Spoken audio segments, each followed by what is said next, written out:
नमस्कार, प्रणाम दोस्तों। कैसे हैं आप लोग? और बहुत ही बताते हुए बहुत ही खुशी हो रही है कि अपना बिहारी शेर सन ऑफ बिहार मनीष कश्यप आज जेल से बाहर निकल रहे हैं और उनकी हाथ की हथकड़ी अब खुल चुकी है। अब वो कुछ ही देर में, बस कुछ ही मिनट में जेल से बाहर निकलेंगे, हम लोगों के बीच आएंगे। तो दोस्तों, इसी बात पे कहना चाहूँगा, राज तिलक की करो तैयारी, आ रहे हैं मनीष बिहारी।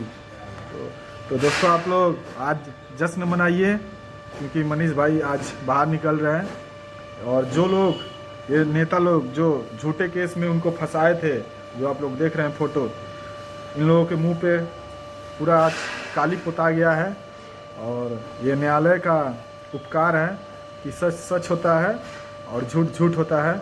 और मनीष कश्यप को झूठे केस में फंसाया था इन नेताओं ने, NSA लगा दिया था। हर केस से उनको बेल कर दिया गया है, उनको जमानत मिल चुकी है, बेल हो चुका है। सारे झूठे केस, सारे जितने केस हुए थे सब झूठा साबित हुआ है। तो दोस्तों, बहुत बहुत बधाई हो आप लोगों को।